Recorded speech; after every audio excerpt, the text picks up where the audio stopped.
Hello friends, welcome YouTube channel में आपका स्वागत है। फिर से मैं एक नए यूट्यूब के साथ आ चुके हैं, अपडेट वीडियो के साथ आ चुके हैं। आज जो वीडियो होगी आपके लिए बहुत ही इंटरेस्टिंग और बहुत ही प्यारी सी जो अपडेट है वो लेकर आ चुका हूं, यानी कि आप सभी के लिए परमानेंट आपके यहां पर जो स्टाफ नर्स की पोस्ट है उसके बारे में यहां पर डिस्कस करेंगे। आप सभी के लिए परमानेंट आपको यहाँ पर स्टाफ नर्स की पोस्ट है वो आपको देखने को मिल जाएगी, फार्मासिस्ट की पोस्ट है वो आपको देखने को मिल जाएगी, लैब टेक्नीशियन की पोस्ट देखने को मिलेगी।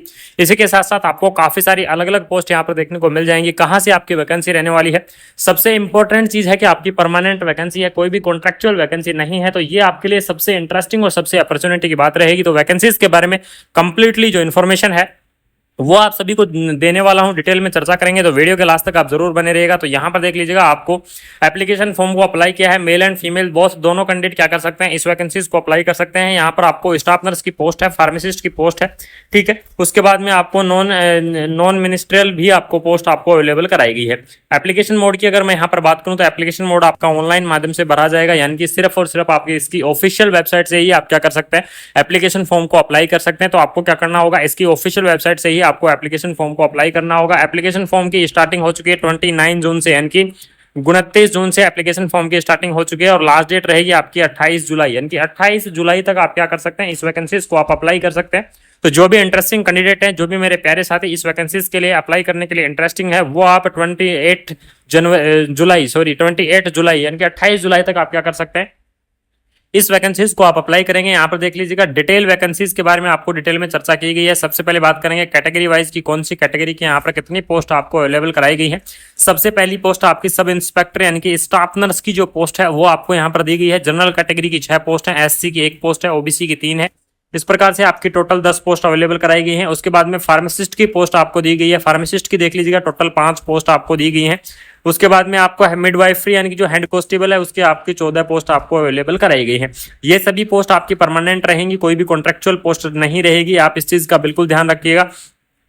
The vacancies are the tentative and the increase and decrease without any notice, यानी कि आपकी वैकेंसीज ये डिपेंड करेंगी, सारी जहां से वैकेंसी निकली है उसके ऊपर वो कम भी कर सकते हैं, बढ़ा भी सकते हैं। बाकी इसकी ऑफिशियल वेबसाइट के बारे में अगर मैं चर्चा करूं तो recruitment.itbpolice.nic.in क्या है, इसकी ऑफिशियल वेबसाइट आपको यहाँ पर दी गई है और इसकी ऑफिशियल वेबसाइट से ही आपके क्या होंगे, एप्लीकेशन फॉर्म अप्लाई होंगे। तो जो भी मेरे प्यारे साथी इस वैकेंसीज के लिए इंटरेस्टिंग है वो आप क्या करेंगे, इसकी ऑफिशियल वेबसाइट पर जाकर आप क्या करना है, आपको एप्लीकेशन फॉर्म को अप्लाई करना होगा, ठीक है। यहाँ पर देख लीजिएगा, पे स्केल की अगर मैं बात करूं तो स्टाफ नर्स का आपका जो पे स्केल रहेगा, लेवल 6 के आधार पर आपकी जो सैलरी है वो आपको यहाँ पर देखने को मिल जाएगी, यानी कि 35,400 रुपए से लेकर 1,12,000 रुपए तक आपकी यहाँ पर जो स्टाफ नर्स की सैलरी है वो आपकी रह सकती है।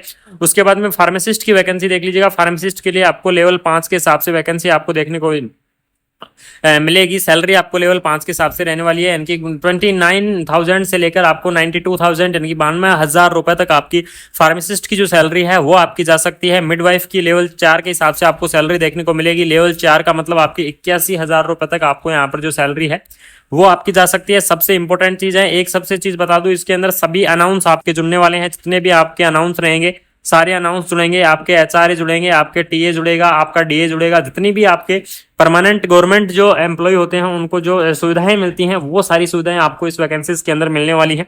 परमानेंट आपकी भर्ती रहेगी, इस चीज को बिल्कुल भी ना नकारें, बिल्कुल भी ना भूलें, कोई भी कॉन्ट्रेक्चुअल भर्ती नहीं रहने वाली है।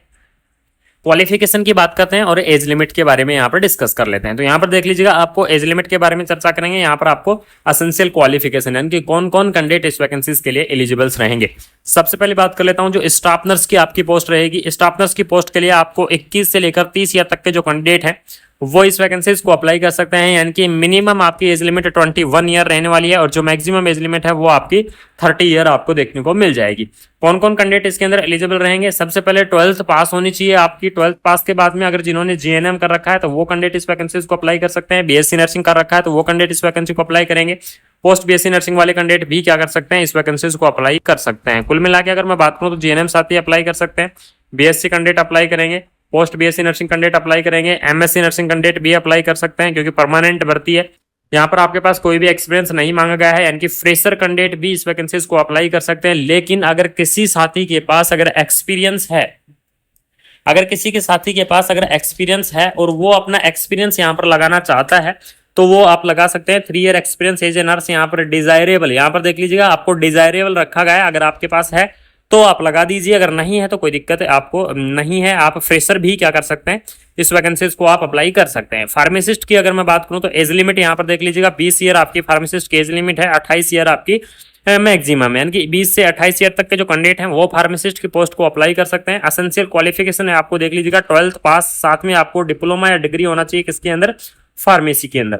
फार्मेसी के अंदर अगर आपके पास डिग्री या डिप्लोमा है तो आप क्या कर सकते हैं, इस वैकेंसीज को अप्लाई कर सकते हैं। मिडवाइफरी के लिए आपको एएनएम साथी भी इस वैकेंसीज को अप्लाई कर पाएंगे, यानी कि जिन्होंने एएनएम कोर्स कर रखा है वो भी क्या कर सकते हैं, इस वैकेंसीज को अप्लाई कर सकते हैं। यानी कि कुल मिला के अगर मैं बात करूं तो एएनएम की पोस्ट भी आपको यहाँ पर अवेलेबल कराई गई है, यानी कि एएनएम की पोस्ट भी आपको यहाँ पर दी गई है। एएनएम की पोस्ट के लिए भी आप एलिजिबल रहेंगे, वैकेंसीज को आप क्या कर सकते हैं, यहाँ पर अप्लाई कर सकते हैं। लास्ट डेट के बारे में आपको डिस्कस कर ही दिया है, बात करेंगे एज लिमिट के बारे में, साथ में एज रिलैक्सेशन के बारे में अगर मैं डिस्कस करके बता दूं आपको कि एज रिलैक्सेशन आपका किस प्रकार से रहने वाला है, तो यहाँ पर देख लीजिएगा एससी और एसटी कैटेगरी के लिए एज रिलैक्सेशन आपका 5 साल का रहेगा, ओबीसी एनसीएल के लिए आपका 3 साल का रहेगा, एक्स सर्विसमैन के लिए आपको जनरल का 3 साल रहेगा, ओबीसी के लिए 6 साल का, एससी एसटी के लिए 8 साल का। इस प्रकार से आपका क्या रहेगा, अगर आप एक्स सर्विसमैन हैं यानी कि अगर पहले आपने काम किया है तो आपकी ये एज लिमिट रहेगी, अन्यथा आपकी एज रिलैक्सेशन ये रहने वाली है, ठीक है। एससी एसटी के लिए 5 ईयर और ओबीसी के लिए 3 ईयर, ठीक है, ये आपकी एज रिलैक्सेशन रहेगी। पीडब्ल्यूडी कैटेगरी की अगर मैं यहाँ पर डिस्कस करके बता दूं आपको,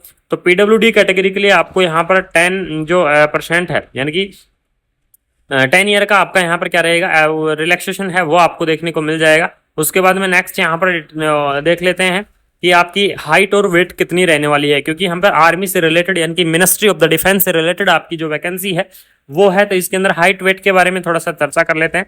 तो यहाँ पर देख लीजिएगा मेल की हाइट बताई गई है और फीमेल की हाइट बताई गई है, और चेस्ट के बारे में भी यहाँ पर चर्चा की गई है। तो मेल की आपकी हाइट होनी चाहिए 162.5 यानी कि 162.5 सेंटीमीटर आपकी क्या होनी चाहिए, मेल की होनी चाहिए, और फीमेल की आपकी 150 सेंटीमीटर यहाँ पर मांगी गई है, ठीक है।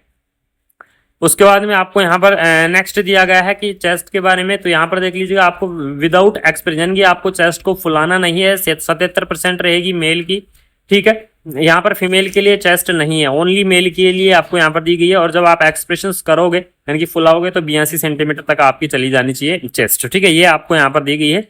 तो ये आपकी क्या रहने वाली है, हाइट रहेगी, ध्यान रखना, और आपकी चेस्ट की साइज आपको बताई गई है, तो ये चीज आपको बिल्कुल डिटेल में ध्यान रखनी है, क्योंकि मिनिस्ट्री ऑफ द डिफेंस की तरफ से वैकेंसी है, तो ये चीज आपके लिए इंपॉर्टेंट रहेंगी, ये चीज आपके लिए बड़ी इंपॉर्टेंट और इंटरेस्टिंग रोल निभाएंगी, तो इस चीज का आप बिल्कुल भी ना भूलें।